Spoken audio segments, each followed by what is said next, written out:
Hello guys, आप लोग कैसे हो? मैं अच्छा हूँ। आज और एक वीडियो लेके आए हैं। जो यूएस का डोमिनेशन है वो ख़त्म होने वाला है। इंडिया और रशिया के बीच एक यानी कमर्शियल जेट के लिए डील साइन हुआ है, जो इंडिया में ही बनेगा। और यूरोपियन जैसे कि बोइंग हो गया, एयरबस हो गया, वो दुनिया में 90% यानी कमर्शियल जेट सप्लाई करते हैं। तो भारत और ये कदम उठाया है तो भारत के लिए बहुत अच्छा है।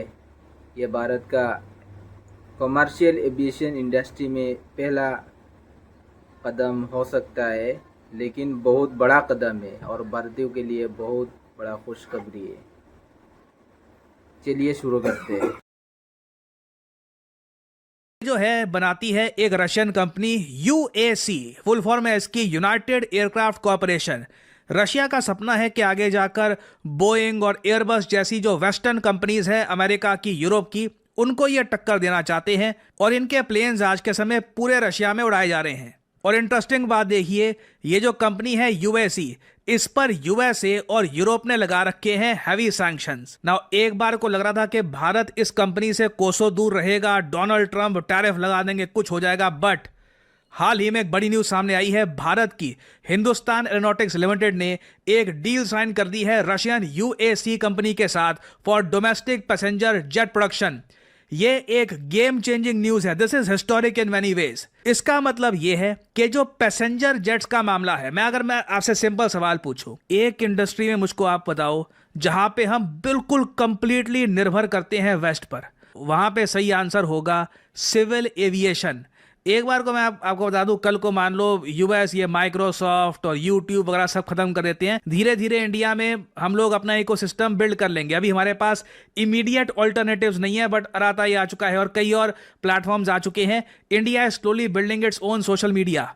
मगर हम ट्रैवल कैसे करेंगे? क्योंकि ट्रैवलिंग के लिए जो हम एयरक्राफ्ट यूज करते हैं, या तो वो होते हैं बोइंग के, जैसे आप लोग जानते हैं, या तो होते हैं एयरबस के। इन्हीं के एयरक्राफ्ट हमारी जो वेरियस कंपनीज हैं वो यूज कर रही हैं आज के समय, चाहे एयर इंडिया हो या फिर इंडिगो हो, वेरियस कंपनीज यूज कर रही हैं इनको। और रशिया के लिए सबसे ज्यादा प्रॉब्लम रिसेंटली तब हो गई थी जब यूएसए ने रशिया पे सैंक्शन लगा दिए और एयरबस और बोइंग ने कहा कि हम रशिया की मार्केट को छोड़ के जा रहे हैं। अब रशियंस उड़ेंगे कैसे? रशियंस ट्रैवल कैसे करेंगे? एयर ट्रैवल ऑलमोस्ट रशिया के लिए मुश्किल हो गई थी। और उस वक्त रशिया की जो एक कंपनी है यूएसी, इन लोगों ने खुद के सिविल एविएशन जेट्स बनाने स्टार्ट कर दिए। और अब ये लोग भारत के साथ एग्रीमेंट कर चुके हैं कि चलिए भारत में भी हम रशियन सिविल एविएशन जेट्स लेकर आएंगे। और यहां पे आप देख पाओगे वीडियो, ये है सुपर जेट 100। ये है 100% रशियन मेड रीजनल जेट। अब यहां पे आप कहोगे रीजनल जेट क्या होता है? देखिए, ये जो सुखोई का सुपर जेट 100 है ना, ये ऐसा नहीं है कि आप यूज कर सकते हो इंडिया से यूएस जाने के लिए या फिर रशिया जाने के लिए। ये रीजनल ट्रैवल के लिए होता है। मतलब 3,000 किलोमीटर के आसपास की इसकी रेंज होती है। तो भारत में इंटरनल ट्रैवल जो हमको करना है ना, और कुछ तक आप कह लीजिए बांग्लादेश या श्रीलंका, वहां का जो ट्रैवल है, मालदीव्स, वो बिल्कुल इसमें हो सकता है।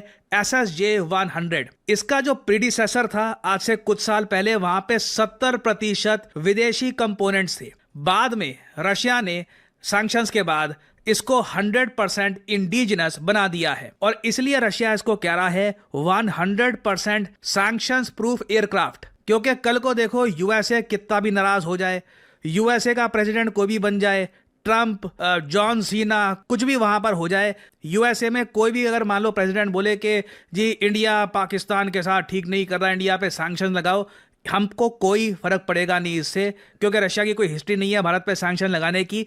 हमारी जो डोमेस्टिक सिविल एविएशन इंडस्ट्री है ये आराम से चलती रहेगी।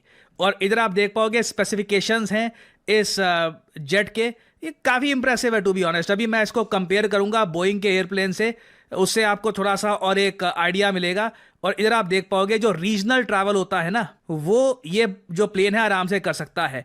जो सीटिंग कैपेसिटी है इसकी वो 103 है, और यहीं पे आता है बोइंग से कंपैरिजन। अगर जो बोइंग के प्लेन्स हैं, सबसे छोटा बोइंग का जो प्लेन है उससे भी अगर मैं कंपेयर करूँ ना इस एयरक्राफ्ट को, तो बोइंग के प्लेन्स की कैपेसिटी 160 से लेकर 180 के आसपास होती है। फिर ऑफ कोर्स जो इनके बड़े प्लेन्स होते हैं, मैसिव प्लेन्स, उनकी कैपेसिटी और भी ज़्यादा होती है। तो सीटिंग कैपेसिटी इसकी 100 के आसपास है, जो इतना ज़्यादा है नहीं, मगर रीजनल ट्रैवल के लिए ठीक ठाक है। छोटी फ्लाइट्स होती हैं, उसमें ज़्यादातर 100 लोगों के आसपास ही ट्रैवल करते हैं। और रशिया का क्लेम यहाँ पर यह है कि 40 रशियन सिस्टम्स यहाँ पर होंगे। कंट्रोल सिस्टम रशिया देगा, power supply system, landing gear, fuel system. और सिंस ये इंडिया में इनको मैन्युफैक्चर कर रहे होंगे, HAL इनको मैन्युफैक्चर करेगा भारत में, आप कह सकते हैं this is a massive game changer. देखना होगा कि यूएस यहाँ पे रिएक्ट कैसे करता है। और हाँ, आपका एक सवाल ये भी आएगा कि इंजन ये लोग कौन सा यूज करते हैं इस एयरक्राफ्ट में। तो इंजन देखिए, ये यूज करते हैं PD-8। धीरे धीरे ये और इसमें इंप्रूवमेंट जैसे जैसे करेंगे तो एक परफेक्ट वर्जन इवेंचुअली निकल के आएगा, PD-10, जिसमें ऑब्वियसली डिस्काउंट भी मिलेगा हमको, मजाक कर रहा हूं। But PD-8 engine of course इसको यहां पर ये यूज कर रहे हैं। और साल 2024 से इस प्लेन की मास प्रोडक्शन शुरू हो चुकी है। चाइना भी आप अगर देखें तो वो भी बोइंग और जो एयरबस है उन दोनों की मोनोपोली को तोड़कर खुद के एयरक्राफ्ट बनाने का प्रयास कर रहे हैं। बट जो बिग एयरक्राफ्ट होते हैं जिनसे आप कंट्री टू कंट्री ट्रैवल करते हैं, वहां पर अभी बोइंग की या फिर एयरबस की मोनोपोली तोड़ने में टाइम लगेगा।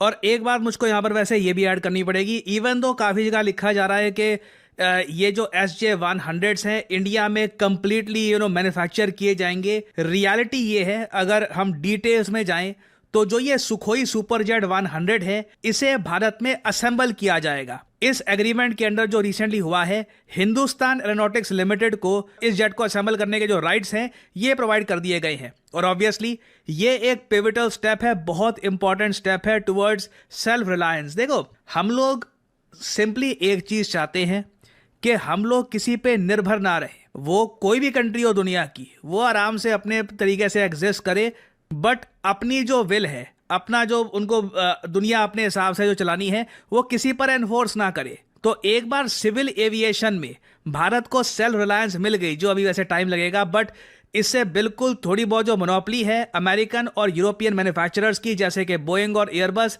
इसको काफ़ी हद तक एक झटका लगेगा। ऑलरेडी मैं आपको बता दूं कि SJ-100 के 200 से ऊपर यूनिट्स प्रोड्यूस हो चुके हैं और दुनिया भर में दर्जनों एयरलाइंस इनको यूज़ कर रही है। तो ऐसा नहीं है कि ये है जो इतना टेस्टेड नहीं है, काफ़ी हद तक इट हैज़ बिन टेस्टेड और इसकी परफॉर्मेंस सेफ रही है। अब एक सवाल यहाँ पे आप मुझसे ये पूछ सकते हो कि एक बात बताइए, हमने कभी खुद ट्राई नहीं किया कि जैसे रशिया ने SJ-100 बना रखा है, हम भी ट्राई करते? कोशिश करी थी। HAL ने एक AVRO HS748 बनाने का प्रयास किया था। यह प्रोजेक्ट शुरू हुआ 1961 में, 1988 में खत्म हो गया। कुछ ज़्यादा हम इसमें तरक्की कर नहीं पाए। फिर धीरे धीरे जो हम बोइंग और एयरबस हैं इनके प्लेन्स परचेज करते रहे। और आज के समय आप अगर देखो, ग्लोबली दुनिया भर में 90% जो ग्लोबल मार्केट है एयरप्लेन्स की, ये बोइंग और एयरबस कंट्रोल करते हैं। इंडिया में भी सेम चीज़ आपको मिलेगी। और अगर आपके माइंड में सवाल यह है कि ये जो सारे एयरक्राफ्ट हम इंपोर्ट करते हैं भारत में, जो हमारी कंपनीज परचेज करती है, इसमें खर्चा कितना आता होगा? देखिए, साल दर साल ये खर्चा चेंज होता रहता है, क्योंकि कभी कभी आप बहुत सारे एयरक्राफ्ट्स परचेज करते हैं, कभी कभी उनके स्पेयर पार्ट्स परचेज करते हैं। मगर पिछले कुछ ईयर्स में आप अगर देखें तो सिंस इंडिया में एक ट्रैवल बूम आ रहा है, भारत के लोग ट्रैवल कर रहे हैं। कई फैमिलीज जो ट्रैवल करना इतना पसंद करती नहीं थी, उड़ान स्कीम के अंडर ऑलमोस्ट आप कह लीजिए जो इंटरनल ट्रैवलिंग है भारत की, ये काफ़ी बड़ी है। इवन इंडियंस यूरोप जा रहे हैं, इसके पीछे सोशल मीडिया का काफ़ी बड़ा रोल है। लोग सोशल मीडिया पे बाकी ट्रैवल व्लॉग्स देखते हैं, दे फील इंस्पायर्ड कि चलो हम भी ट्रैवलिंग करते हैं। उस वजह से इंटरेस्टिंग बात देखिए, पिछले कुछ सालों में हमने अराउंड $10 बिलियन पर ईयर खर्चे हैं ये सब एयरक्राफ्ट्स और इनके स्पेयर पार्ट्स परचेज करने में, और ये खर्चा बढ़ने ही वाला है इन द फ्यूचर।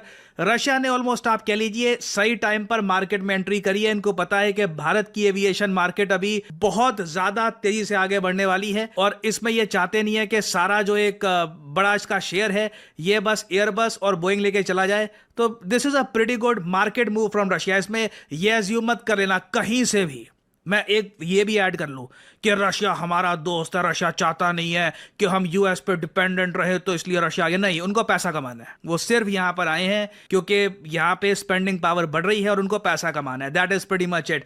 जो ये HAL को जो इन्होंने अलाउ किया है कि आप असेंबल कर सकते हैं हमारा एयरक्राफ्ट, उस सब में it's very much A profit motive for the Russian companies. तो ये एक हिस्टोरिक टर्न ऑफ इवेंट्स हम देख रहे हैं। आई बिलीव आने वाले समय में बहुत सारी डेवलपमेंट्स होने वाली है इससे ये रिलेटेड, जो बहुत डील सारी हुआ न्यूज इंडिया आएगी, और रशिया कुछ के बीच अपडेट्स में, आती है अगर, तो मैं आप ये 100 सीटर का एक छोटा यानी कॉमर्शियल विमान है जो डोमेस्टिक यूज़ के लिए आ सकता है। रशिया का 100% रशियन मेड है। इंडिया के साथ लाइसेंस प्रोडक्शन ये चेन में शुरू होगा। ये मेक इन इंडिया के लिए बहुत बड़ी उपलब्धि है। और जहाँ तक यूरोप और अमेरिका का जो सिविल एविएशन इंडस्ट्री में जो दबदबा है, उनमें काफ़ी हद तक फ़र्क पड़ेगा। यही होना चाहिए, क्योंकि भारत भी सिविल एविएशन इंडस्ट्री में धीरे धीरे कदम रख रहे और आने वाला दिनों पे और कदम रखेगा, और भारतीयों के लिए और खुशी की बात है। चलिए इसमें ख़त्म करते हैं।